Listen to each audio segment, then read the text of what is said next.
Hey everyone, I'm Scuba, and today I want to make an argument for PvP job design as the basis for a solution to job homogenization in PvE. And I want to go over a couple of examples of different roles and how the job identity is established in PvP much better than it is in the standard 2-minute meta that you see in the rest of the game. So, we're starting off on Summoner. Summoner is probably my favorite job to play in PvP. It's really strong, and you don't really have to put yourself at that much risk, except for when you're about to kill somebody. So, we'll be using the PvP striking dummies, and then I'll switch over to a PvE striking dummy and show you the difference in how the job kind of feels, and you'll maybe be able to see where I'm going with this. Basically, my argument is that less is more, and having a few abilities that have strong characteristics and maybe one option for changing your playstyle can actually create a level of depth that we aren't really seeing in the main game. Just full disclosure, PvP is really the only element of the game that I'm interested in these days. So I'm a bit of a fanboy for PvP, fully admit that. But that is just because I feel like PvP is intrinsically fun, regardless of the rewards. Like, I have been capped on tomes and everything for months. I don't have a need for any of this shit. And, like my wolf marks, I really just spend them on, like, dark matter at this point, because I own every equipment glam that you can have. And then, like, as far as the series go, I have all of these, and I have basically all the mounts and everything like that. So I've done a lot of PvP, so my bias is there, full disclosure. But yeah, so without further ado, I want to talk about Summoner. Summoner has the primals. It has Garuda, Titan, and Ifrit. I think the cool thing about it is you don't have to have the carbuncle out. I feel like that's a needless thing. It kind of sucks on Summoner in PvE when you die. You have to summon the carbuncle. That's step one. You waste a GCD just getting your ability to use abilities out. I think that's cringe. And in PvP, that is virtually eliminated. You don't have to worry about that. So with the striking dummy, we have Slipstream, and that is your AoE ability. You have Titan, that's your stun, and it's a bit of an AoE. And then you have the Ifrit, and it's just kind of quick damage, big damage, and there's a bit of a knockback on it. So you have AoE and a buff on your team. You have CC and a stun, or you have a CC and a little bit of damage, and then you have damage with a little bit of knockback. And then for your spam, you have Ruin and Necrotize, and really you're only hard casting like Ruin or Bahamut like once or so. So to start off, I'm going to go with the combo that I like the most, and that is, you'll just see the rotation: Slipstream, Spirit, Dart, Ifrit, Rush, Titan. Then you use Necrotize, Ifrit phase 2, and then you finish it off with Ruin 4. The reason that is what I've come up with is because onto the job, you have roll actions. These are the spice that you add to your rotation, something that doesn't really exist in PvE. So you get to choose how you want to play Summoner. Do you want to do 20,000 AoE? The trade-off is it's every 45 seconds, so you kind of got to make it count. If you miss your comet, you're really wasting a lot of damage, but if you layer a Bahamut on top... Oh, did I exit combat? I should probably stay in combat while I explain this, just so I get LB. Anyways, so yeah, Comet, if you miss it, you lose out a lot.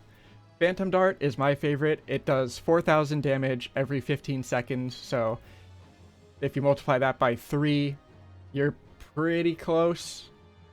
You're at 12,000, and so it's 8,000 less than Comet if you're using this on cooldown. But you increase the target's damage taken by 25% for 5 seconds. So the cool thing about this rotation is that when you do Slipstream, you can snapshot the Phantom Dart beforehand, or after the cast is complete. So you get both hits of Slipstream under Phantom Dart, and then you're basically just doing, I believe the burst is 84k damage, which is more than 100% of pretty much everybody's HP, and then you subtract whatever mitigation that Frontline gives them, and whatever shields or mitts that they have on their party. But still, you're going to basically chunk them out, if not outright kill them if they're not ready. And I like to put a attack target 1 on this so that everybody knows who I'm hitting. And also it gives the 25% extra damage taken. So you can use this on like a warrior that's using mitigation, and it will cut it basically in half. So they're not as tanky as they otherwise would be. So you can pretty much use this indiscriminately. And the cool thing is it's on a 15-second cooldown instead of a 45-second cooldown.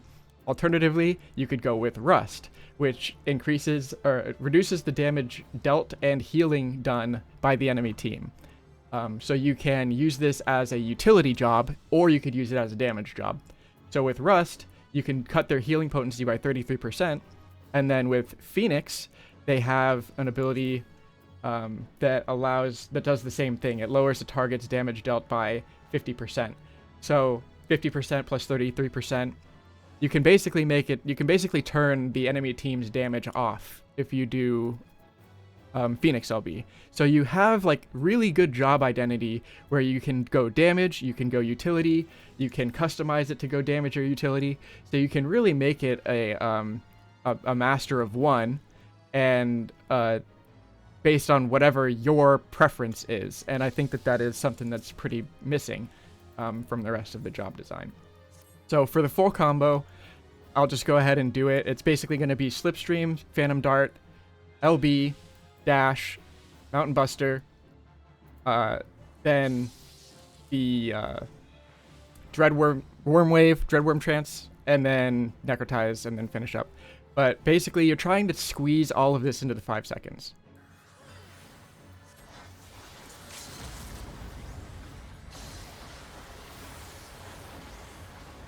So if you do it right, your last Crimson Strike will be under the damage window, and then you'll just be able to spam Necrotize and Ruin 4, just for a little extra damage on top.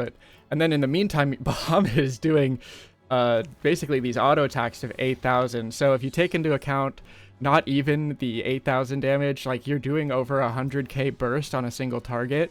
So if you see somebody that's battle high 5 and you have LB, there's no living that. Like there's no living it.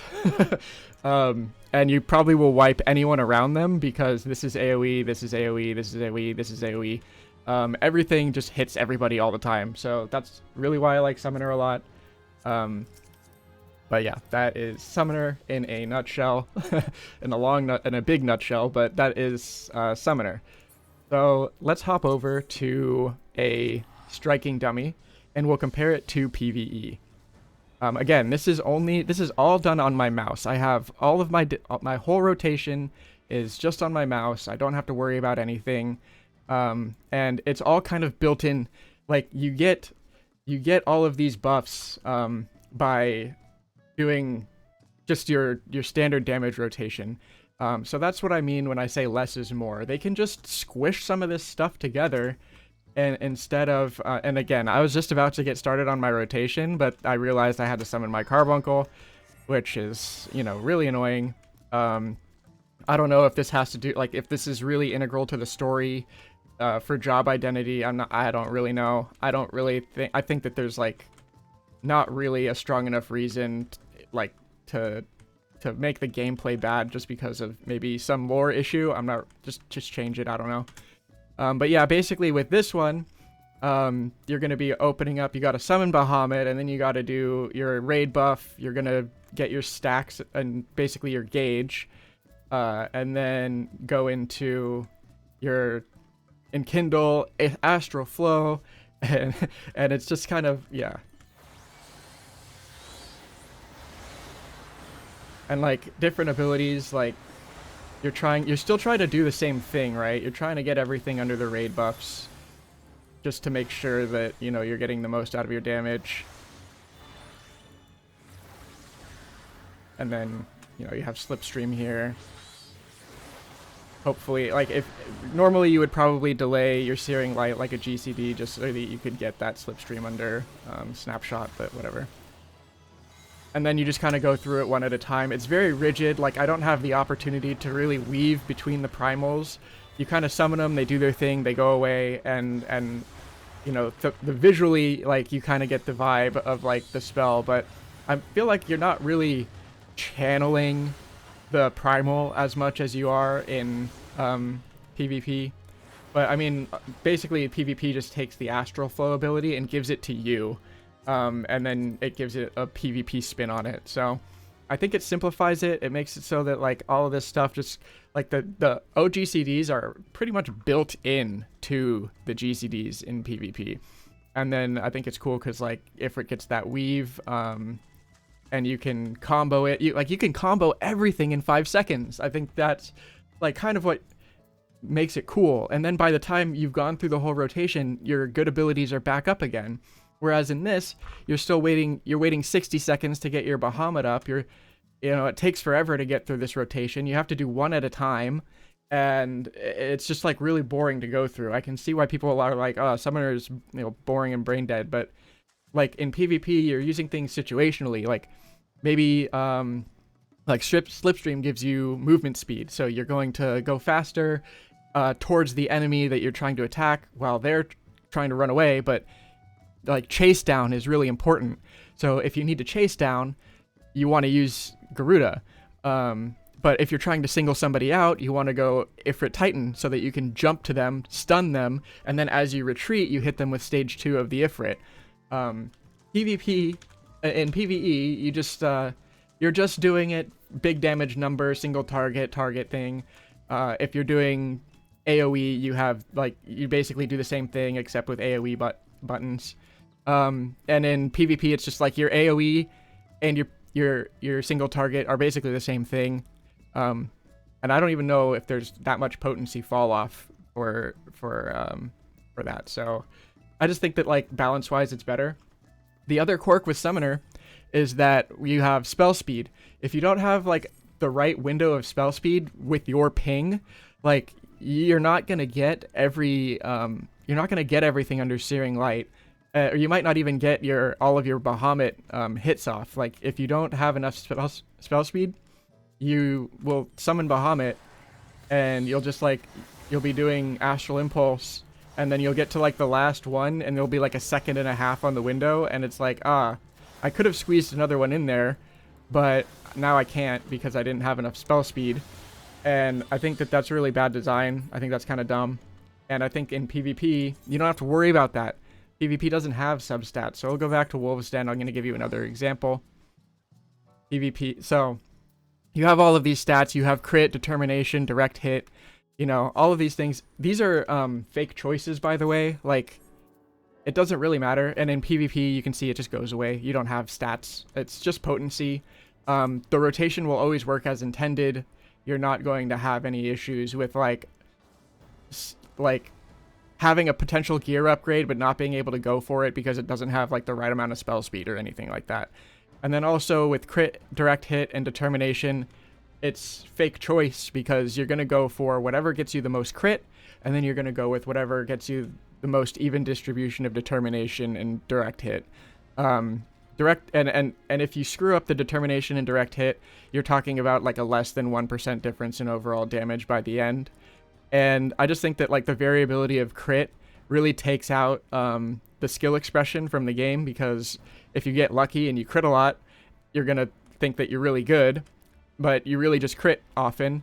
Whereas in PvP, if you do a lot of damage, it's because you are actually good, and you're hitting the most targets. You're always being casting. You're ABCing, I guess.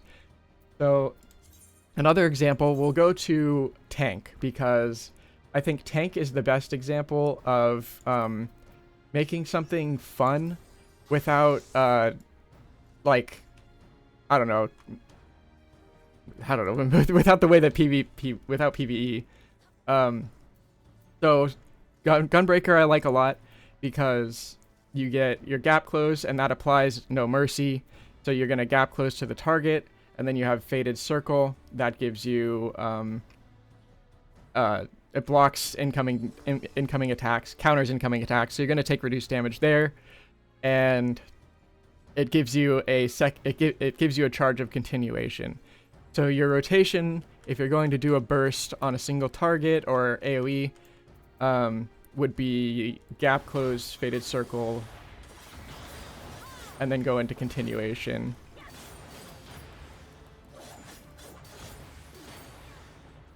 Alternatively, you can go 1, 2, 3, and your 1, 2, 3 doesn't take up 3 buttons. That's also very nice. There's no reason for that.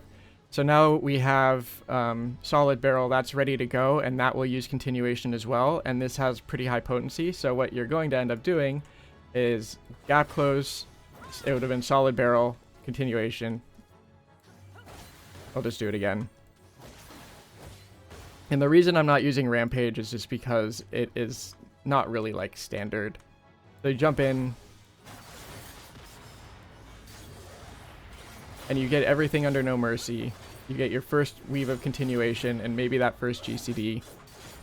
And then you're good. You're chilling. You like if you're sticking around for the solid barrel in like a group fight, like you must not be in serious danger, but it's just you can always be attacking, and like that burst is quick enough where you can go in, do your damage, and run out before your mitigation runs out.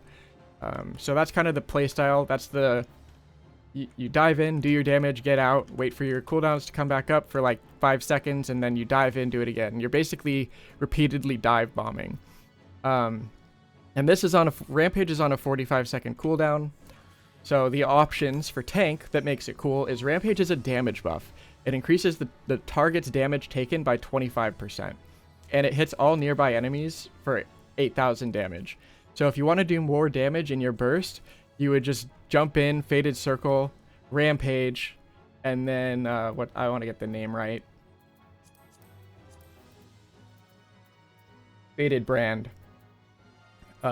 And this inflicts heavy to all enemies nearby. So it's just another CC baked into an ability instead of just having a separate ability that's just for CC. You're going to dive in, hit everybody, slow them down, and then while they're slow, you're going to use your LB.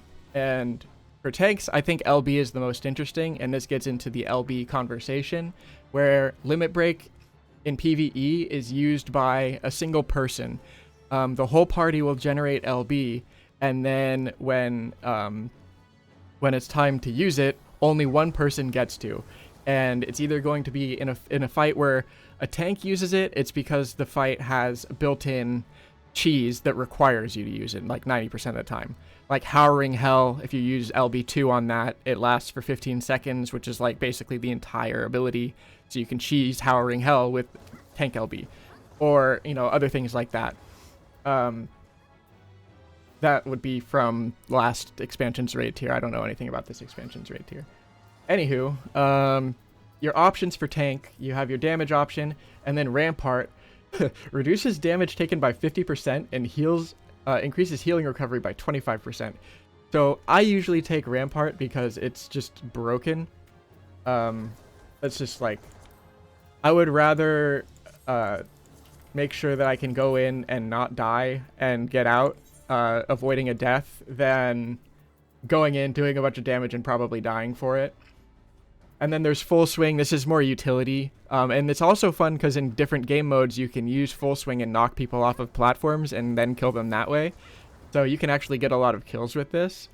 And you can also knock people out of guard, which is kind of neat.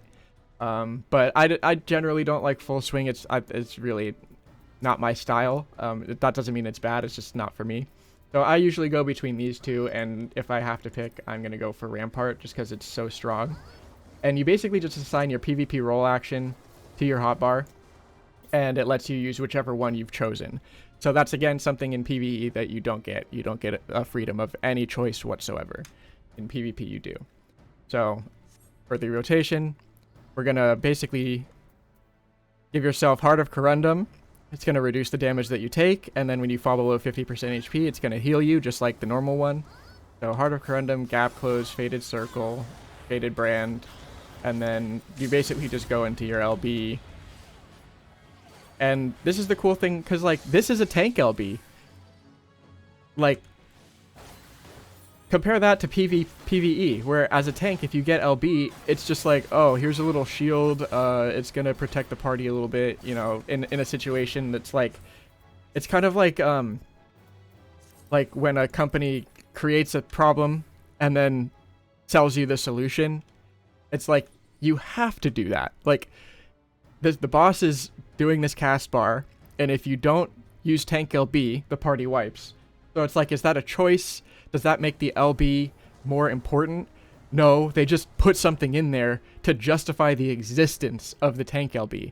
Like, they have no... If there was no tank LB, they would not have that mechanic because there would be no use of it. So it's basically like one hand feeding the other. They don't really need to... Neither one of them need to be used. But you're just passing something back and forth. It's literally nothing.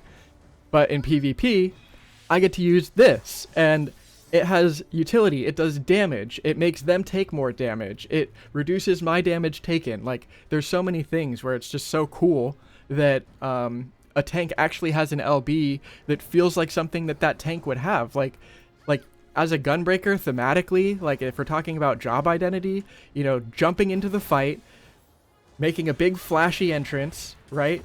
And then fighting your way out. Like, this is quintessential gunbreaker. Everything is perfect about it.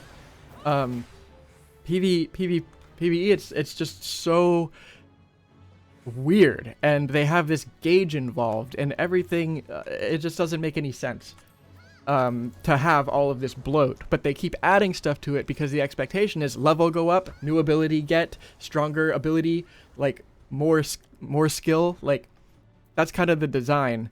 And I wish maybe instead of that, they would just keep adding to this, where it's like, okay, like I have more situational stuff. Like I might have PvP role action 1 and 2, and then they might have 3 other ones that I could choose from, so I could really index into something. Like an MMORPG would feel like, or at least like an RPG. Like there's zero customization in this game that's real. Like these stats, like they don't have to exist. They don't need to exist. And all this does is it creates item level discrepancies, where if you go into, where is it? The duty finder. Is it even here? Where is it?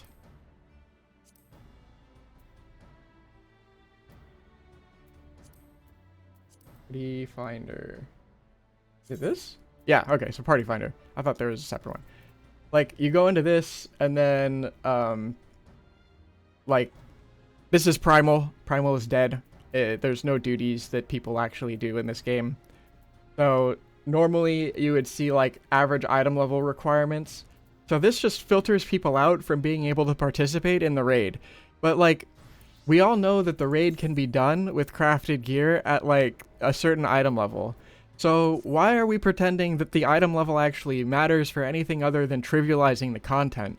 Because the stronger that you get, the easier the fight becomes. So it's like a reverse, like, progression scale where you're getting this gear, but all it's doing is it's making the fight that you're doing easier. But you can already do the fight, so why do you need it? And it just gatekeeps other people, where it's like, oh, I want to skip this mechanic, so I need people that have like max item level so that I can plow through this content without doing it, where the fight design is designed for you to do those mechanics. And if you skip it, like, I don't really feel like that's like a level of achievement that is healthy for the game.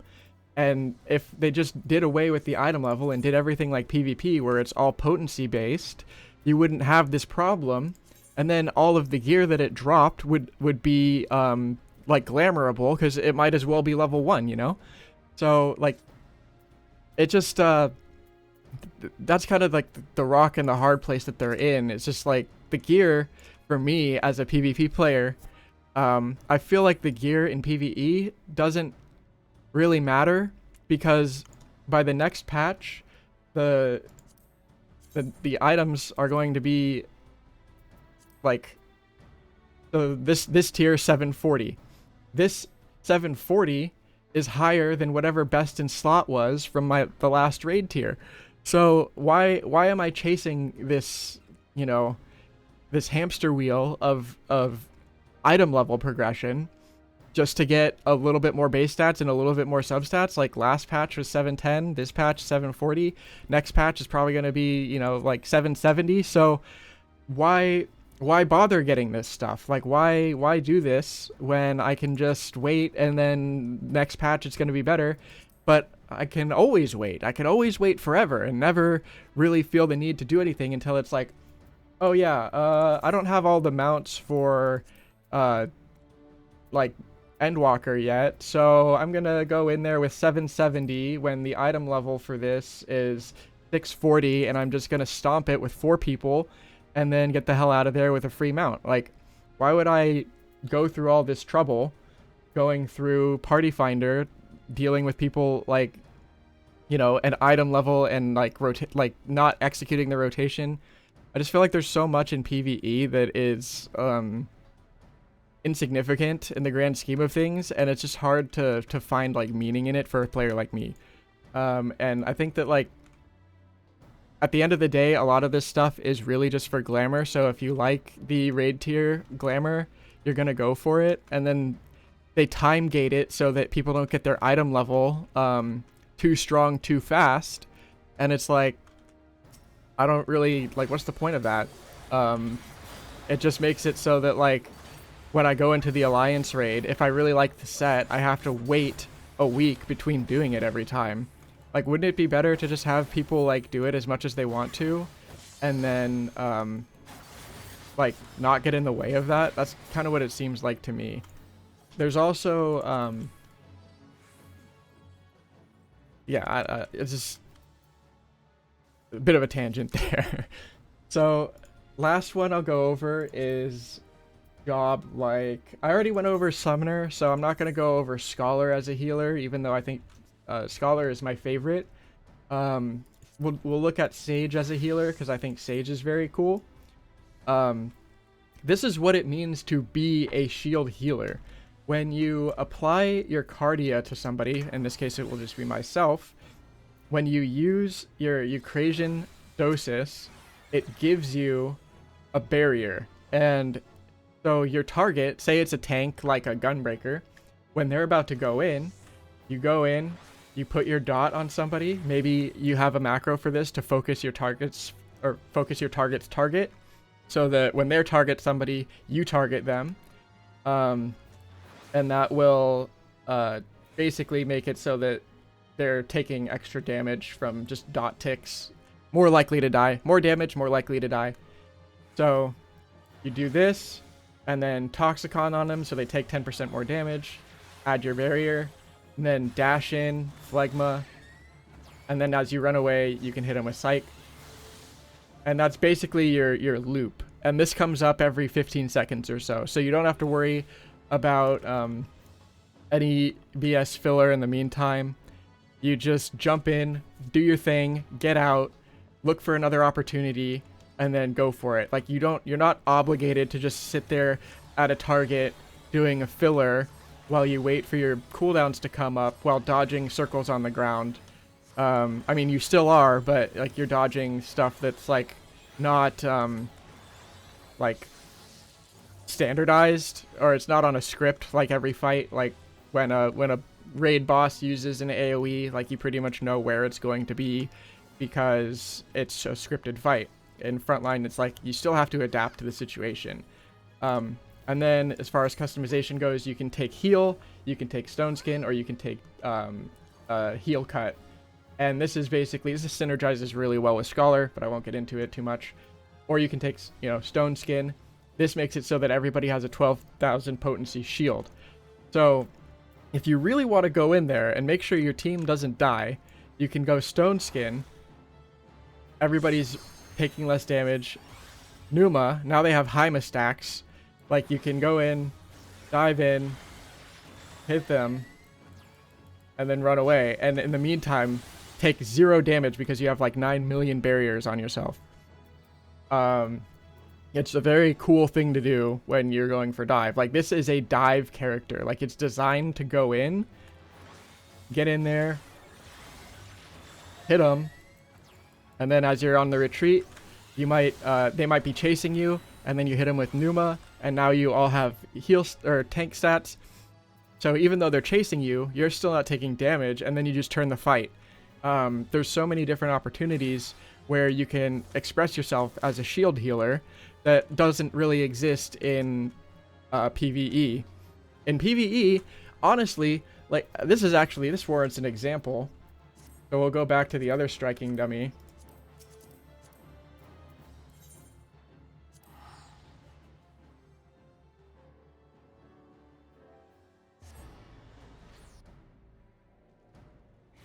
Oops, wrong place.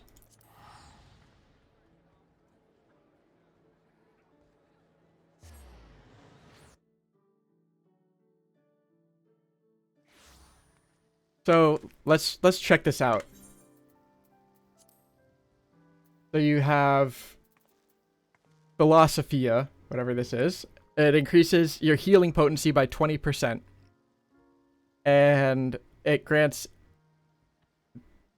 a regen after it basically gives everybody group cardio. So whenever they hit something, they're healing themselves, which, you know, that's a heal. And then Physis is a regen, AoE regen. Caracol, AoE regen. Like, you do have Haima and Panhaima, but if the barrier isn't used, it turns into a heal. You have Numa, it's a big heal. And like, I don't know, it just restores HP.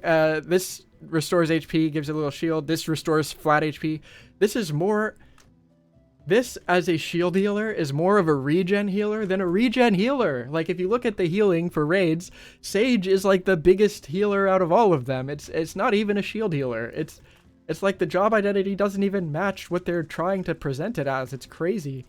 And it just doesn't have the gameplay that matches like its identity, basically. You have this increases your healing potency. Like, this can affect your shields. This, you know, it's like mitigation and a shield and a heal most of the time instead of like shields.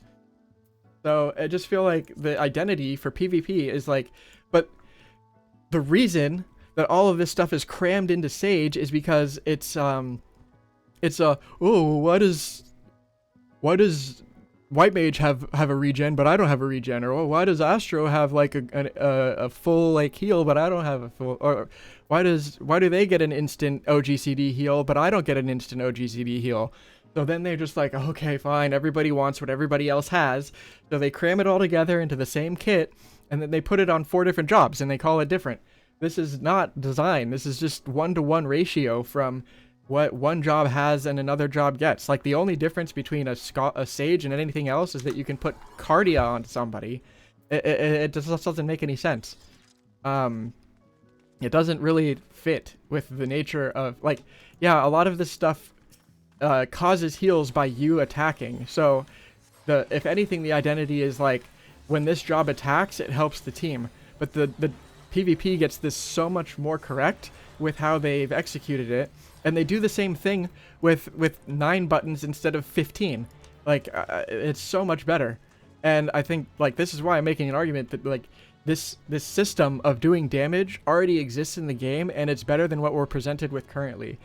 Because the way that the current system is you have randomness involved with your spell speed, skill speed, crit, direct hit, whatever. You have people that are indexing into stats that are counterintuitive to the job, like you're getting direct hit on things that don't even get direct hit, just because it provides a little bit of a damage increase, because more damage equals mitigation, and in that twisted way that people think about the game. And it's not incorrect, because, like, obviously the faster something dies, the less it's going to be hitting you. But, like, a healer should pretty much be, like, you know, having some reason to, like, do anything. But in like in PvP, you really are applying shields to people. Like, your shields have huge impact despite not, like, necessarily doing a ton of damage when you apply the shield. It's still baked into the kit, but It's more it legitimately is a mitigation healer. When you have healer LB on Sage, you create an area of invulnerability where if anything is outside of that area, it won't do any damage to you. But if they're inside the area, they'll still do damage. So like if you think about the practical applications of that in like a raid scenario, you could still have like a healer LB. You could be like, oh, we're going to use Sage LB for this mechanic. We're going to use White Mage LB for this mechanic, and then we're going to use Tank LB for the ads, and then we're going to use the Damage LB, obviously, just to do damage to the boss, or maybe to burn an ad really quickly, or whatever. But, like, everybody has their go button. In PvE, nobody has a go button. You're like, okay, well, this one mechanic is coming up, so we have to save the LB for that. Or, oh, there's going to be a intermission in the fight, so we need to use our LB before we lose it, you know, or something of that nature. It's never really like an active decision. It's more of like a response to stimulus, you know. And overall, I think that's like how I feel about PvE versus PvP in terms of job design, how the rotation flows, job identity, breaking down the 2-minute meta, adding periods where you don't necessarily need to be like always doing some filler thing, and maybe situations where you're moving to the next stage of the encounter and you're giving your abilities time to reset. But like the more efficient you can use teamwork, the better. Because in PvP, if you all dive in and you all use your AoEs all at once, I went to go do Icarus to dive in and use Phlegma, but I realized I'm in PvE and none of the kit actually works like that. So once again, it's just like, I don't know, it just feels so much more intuitive as PvP than the way that the PvE rotation works. And I don't think that it's a fantasy to have them overhaul job design like this, because like I said, it already exists within the game. It's just a matter of applying it to the rest of the game.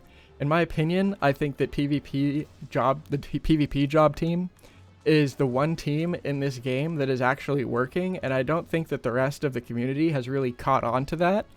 There's generally like a consensus where people will write off PvP just because historically it hasn't been the game's most popular feature, and the way that, like, I guess the server ticks work is somehow worse in PvP.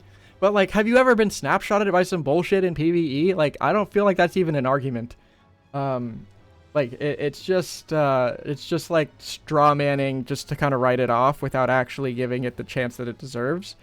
And the cool thing about PvP is it doesn't pretend that the gear that it's giving you is going to impact your gameplay. It's just something cool.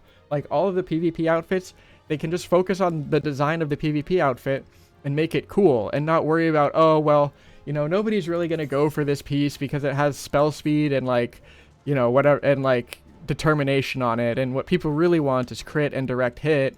So like we don't have to worry about this set being very good because like this piece isn't going to really work, and then whatever.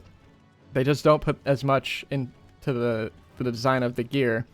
But like every piece of gear that you get from PvP that has been released since like Stormblood has been like thematically very cool. It's been in theme with the expansion that it's released in. It really expands the possibilities of the Glamour Dresser. It's usable at level 1. And that's another thing about PvP that I really enjoy that affects how I think about raiding is when you queue into I'm just going to go back to Wolves Den because I would much rather be doing that.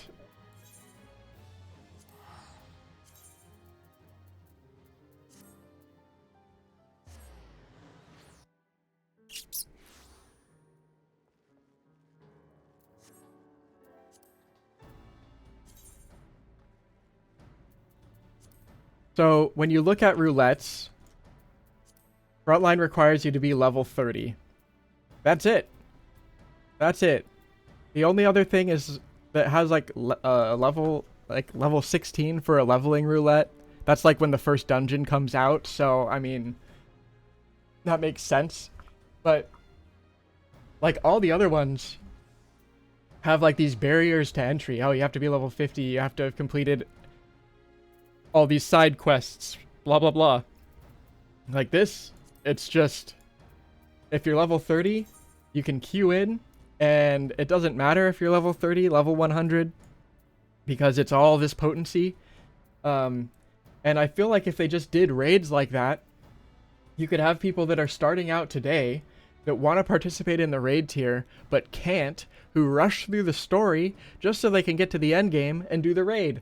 But like, why can't there be a level 1 player that's never done any of the game queue in to like an end game duty and like participate in it?